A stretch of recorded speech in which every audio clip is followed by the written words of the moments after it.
In No Time to Die, James Bond, in the climax, is running a MK18 Mod O rifle with a seriously long suppressor on it. Now that got a lot of grief online for just how ridiculously long that silencer was in the film, but there was merit to the build. Now, there was a lot of flaws too, right? This is my somewhat clone accurate build that I put together with the correct Knight's armament rail, the offset Magpul sights.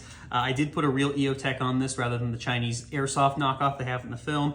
My one caveat though is while the film did not have a folding rear sight to go with the A2 front, I went ahead and added one of those for a pinch of functionality. And of course I do have the linked magazines.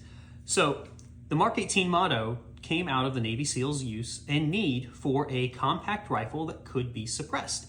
This was due to missions that required them to, maneuver around tight-knit, like ships, for instance, or raiding vessels.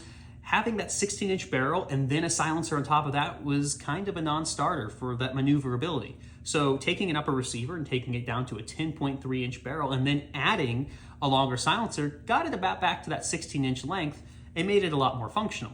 So James Bond, with an SBS background, they did run a very similar rifle, just some light modifications.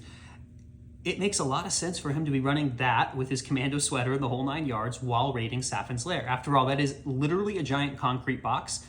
If there was ever a time for a silencer in a James Bond movie, it would be there. And so today's video, we're going to discuss the impact of a silencer while actually shooting the 10.3-inch barrel MK18 Mod O. And we will see what it's like with and without a silencer. Let's check it out.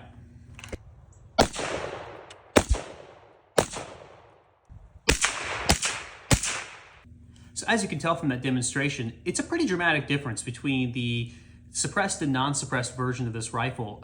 We were shooting standard velocity 5.56 ammunition, so I wasn't shooting anything subsonic, so I wanted you to get a feel for just what standard ammunition sounded like through this gun.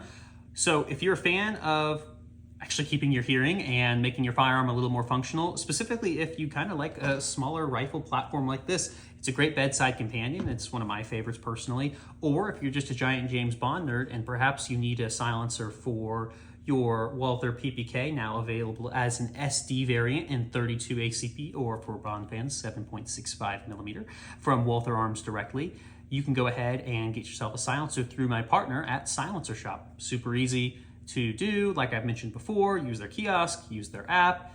Lead times right now are insanely fast. I got my last silencer through them in a matter of days. Pretty cool stuff. So like I said, if you're a fan of this stuff, I definitely recommend you taking that next step, getting into silencers, and just having a lot of fun.